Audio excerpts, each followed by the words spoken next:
Bonjour, c'est avec plaisir que nous nous retrouvons une nouvelle fois pour l'émission hebdomadaire Conseil de famille, préparée et organisée par l'UDAF de la Vendée, en partenariat avec TV Vendée. Le but de cette émission est de vous apporter des relais ou des réponses suite à des problématiques que vous pourriez rencontrer. Pour les fêtes de fin d'année, nous souhaitions mettre en avant Emmaüs, l'association qui œuvre mondialement connue. Pour en parler, nous recevons M. Jean-Paul Godillon, compagnon et administrateur de l'association de l'antenne de Fontenay-le-Comte, plus précisément à Saint-Michel-le-Cloux.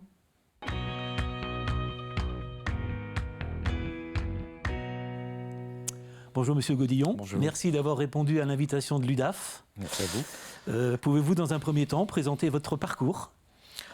Alors moi j'ai un parcours qui est un petit peu atypique en fait, c'est-à-dire que j'ai connu Emmaüs par la force des choses parce que je me suis retrouvé avec un accident de la vie il y a un peu plus de 20 ans.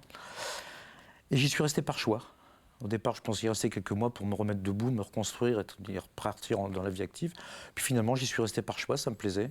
Et vu ce qu'on faisait là-bas, être solidaire en permanence et faire un métier de solidarité, c'est quelque chose qui me tient à cœur. D'accord.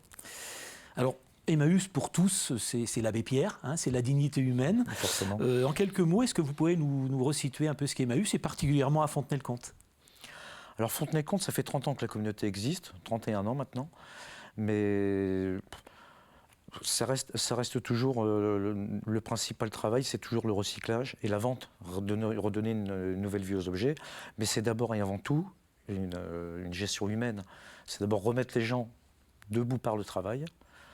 On se refuse de faire de l'assistanat, donc il y a un échange, les gens travaillent avec nous, ils vivent avec nous, et ils sont accueillis, et après chacun suit sa route. Celui qui veut continuer dans la communauté, il continue, celui qui a un projet à l'extérieur, et on va l'aider, l'accompagner justement à faire son projet. D'accord. Alors justement, vous êtes vous-même compagnon, comme vous l'avez dit. Alors, c'est quoi un compagnon, son rôle, son statut ? Alors le statut du compagnon, on est géré parce qu'un statut qui s'appelle le statut WACAS. Donc c'est organisme, alors j'ai mon pense-bête, donc c'est organisme d'accueil communautaire et d'activité solidaire. Donc c'était un décret qui a été publié le 14 juillet 2009, donc qui nous reconnaît un statut particulier justement. Donc on est un petit peu hors cadre d'un certain système, mais on cotise quand même à l'URSSAF. Donc les années qu'on travaille à la communauté sont quand même comptées pour la retraite. On est déclaré. Donc il y a une partie, on est quand même régi par le code du travail malgré tout, mais on travaille et on loge, on fait tout sur place en fait. Donc voilà. Très bien. Donc c'est pas un CDI, c'est pas un CDD, c'est un statut un petit peu plus particulier, voilà, où il y a une partie salaire et une partie en nature. Voilà, c'est ça. Donc tout est basé sur une base du SMIC à la base, donc il y a plus de nature que de salaire en fait. D'accord. Alors on peut faire un point sur les compagnons. Quelle est leur typologie, leur âge, leur durée ? Est-ce qu'ils viennent pour Fontenay-le-Comte de la région ou ils viennent complètement d'autres régions ? Vous pouvez m'en faire un petit point ? On a tous les cas de figure. On a des gens de la région, on a des gens de France, on a des gens qui viennent de pays étrangers. La catégorie d'âge, il n'y a pas de catégorie, parce que nous, c'est un accueil inconditionnel, de toute façon. On accueille ceux qui veulent venir. On ne peut pas laisser les gens à la rue, donc dès qu'on a de la place, on peut accueillir. À condition que la personne se trouve bien en communauté, effectivement, parce que vivre en groupe, c'est jamais évident. Donc si elle s'y plaît, elle peut rester autant qu'elle veut. Il n'y a pas de CV à avoir, chacun apporte ce qu'il sait faire. On travaille et on fait avec. Voilà. D'accord. Pas besoin de diplôme. Pas besoin. Ah non. D'accord. Alors on entend souvent dire que le Covid a accentué la paupérisation des publics dits fragiles. Je pense en particulier aux jeunes qui avant avaient des petits boulots, ça c'est un petit peu plus compliqué. Quel est votre regard sur cette notion-là ? C'est vrai qu'on a eu beaucoup de jeunes et on a toujours beaucoup de jeunes en communauté parce que c'est vrai qu'en dessous de 25 ans, ils n'ont droit à rien. Beaucoup de jeunes se sont retrouvés à la rue à 18 ans parce que les parents les ont foutus dehors. Ou j'ai eu des cas des jeunes qui étaient en famille d'accueil à 18 ans. Le jour de leurs 18 ans, ils ont été mis dehors. Donc il fallait bien les accueillir, on ne peut pas laisser ces gens-là à la rue. Et souvent, ça leur a aidé justement à reprendre leur envol, soit à réapprendre autre chose, parce qu'on peut aussi leur faire des formations, les aider à passer le permis de conduire, des choses comme ça, et après les relancer dans la vie active s'ils le souhaitent. Mais c'est vrai qu'on a de plus en plus de jeunes en communauté par rapport à ça. D'accord. Alors vous parliez de formation. En fait, il y a beaucoup de métiers qui se pratiquent, j'imagine, dans Emmaüs. Alors il y a des formations internes, mais c'est vrai qu'on apprend plein de choses, mais on fait aussi on peut aussi solliciter pour faire des formations qualifiantes, notamment passer des CACES, des choses comme ça, justement pour aider. D'accord. Alors Fontenay-le-Comte, c'est combien de salariés, c'est combien de bénévoles? Est-ce que vous pouvez m'en dire quelques chiffres? Les salariés, on a 3 salariés, donc on a une responsable, une secrétaire et puis une accompagnatrice sociale justement qui aide justement à faire tout ce qui est papier et tout. Les bénévoles, je ne pourrais pas vous dire la quantité, hein, parce que c'est entre les adhérents et les bénévoles, ça représente au moins un minimum 60 personnes. D'accord. Et après, les compagnons, ça varie entre 21 jusqu'à 28, quand on pousse un peu les murs pour qu'il y ait de la place pour tout le monde. Savoir qu'on a aussi des familles avec enfants. Donc tout ça, ça rentre en ligne de compte. D'accord. C'est important cette notion que vous venez d'aborder, c'est-à-dire que vous pouvez les héberger, mais vous pouvez héberger la famille. Ah oui, bien sûr. Ouais. Ça a commencé à se faire il y a une trentaine d'années, justement, dans la région. Donc les quelques communautés, parce qu'avant, Emmaüs était divisé en familles. Et donc, tout le côté ouest avait développé justement l'accueil des familles avec des enfants.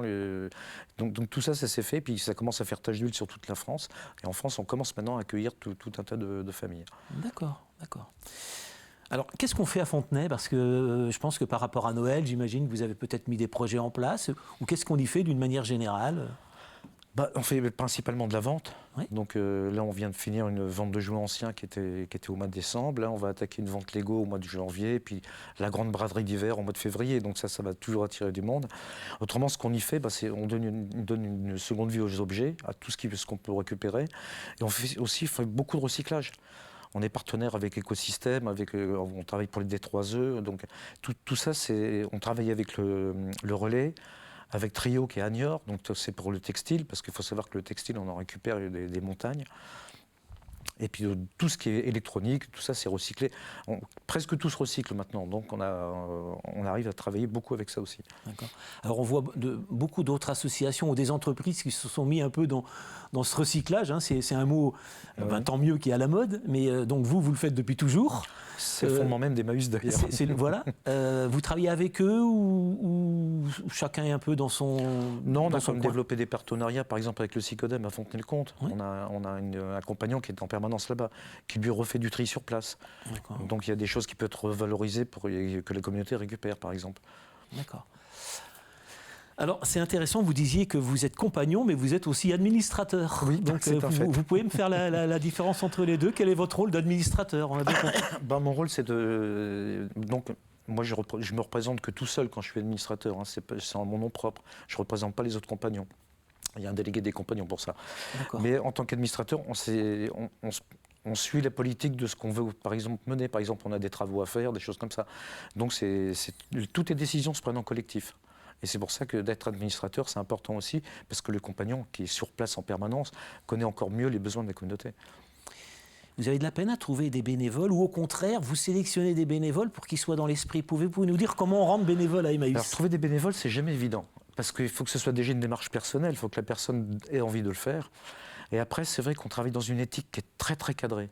Parce qu'en fait, les bénévoles, il ne faut pas qu'ils viennent parce qu'il y a ça qui l'intéresse, il y a ça qui... Non, non. Et puis on ne veut surtout pas des gens qui viennent pour... On ne fait pas de misérabilisme. C'est d'abord venir et travailler avec nous.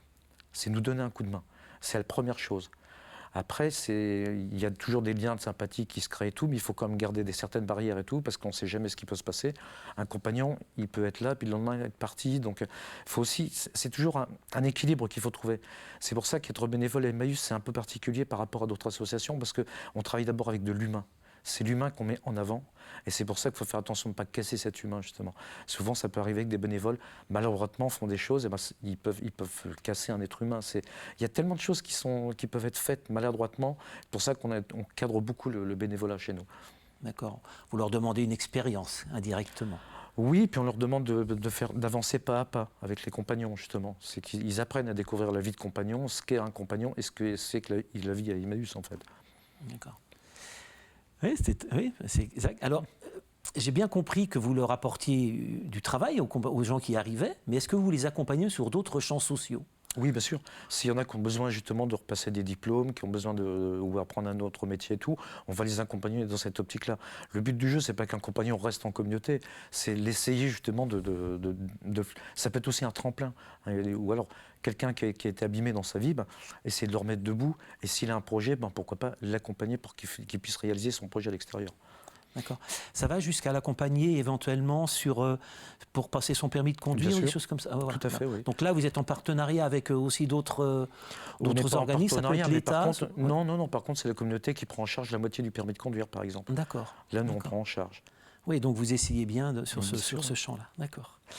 À titre personnel, vous disiez aussi que ça fait 20 ans que vous êtes, si je ne me trompe pas, vous êtes rentré dans ce mouvement. Comment vous l'avez vu, comment vous le voyez évoluer? Alors, depuis le décès d'Abbé Pierre, c'est un peu particulier quand même. C'est qu'on n'a plus la grande gueule qu'il était. J'ai eu l'occasion de discuter plusieurs fois avec lui. C'est vrai que c'est quelqu'un qui était impressionnant. Il avait déjà son charisme. Et sa grande gueule, ça nous manque. Donc maintenant, le mouvement, on sent qu'on a perdu quelque chose quand même. Donc maintenant, c'est à nous, en tant que compagnons, d'essayer de garder son héritage et puis de l'ouvrir quand il faut. Malheureusement, on n'est pas très bon pour ça, mais il faut continuer à l'ouvrir quand on peut. D'accord. Très bien. Justement, on est aussi dans un monde anxiogène. Hein. On voit bien que les gens se referment de plus en plus sur eux-mêmes. Individualisme, hein, c'est vraiment ce qu'on voit un peu partout. Est-ce que c'est la même chose à Emmaüs? Ou alors la solidarité, ça reste encore... Ça reflète un petit peu la société, quand même, la population qu'on a, la communauté, parce qu'effectivement, les gens se referment un petit peu sur eux-mêmes. C'est vrai qu'après les heures de travail, les gens se mettent chez eux, ils sont dans leur chambre, ils regardent leur télé, ils font ce qu'ils font. Mais il reste quand même des petites choses qu'on fait ensemble. Il y a toujours des journées où qu'on garde, des jeudis après-midi, des choses comme ça. Alors, par exemple, la semaine dernière, on s'est fait un repas à La Rochelle. On s'est dit, allez, tiens, on en profite, c'est la fin d'année. Et puis, ça resserre les liens, en fait. Comme on est une petite structure, c'est familial. C'est l'avantage, c'est qu'on peut resserrer nos liens en faisant des petites choses comme ça. Mais il y a toujours de la solidarité entre nous quand même, ça compte. D'accord. Alors, les ouvertures au public, comment est-ce qu'on peut se déplacer à Emmaüs? Pour venir pour donner les choses, c'est du mardi au samedi, matin ou après-midi. D'accord. Et après, pour la vente, c'est simplement le mardi, le mercredi, le vendredi et le samedi, 14h, 17h30. Donc, mon samedi matin aussi de 10h à midi. Donc ça, c'est pour venir acheter. Donc, il n'y a pas de... Et juste avant Noël, là, vous avez des choses précises, des dates précises pour si les gens veulent venir vous voir, ou on reste sur... Non, c'est toujours les mêmes jours. D'accord. Il n'y a pas de jour particulier.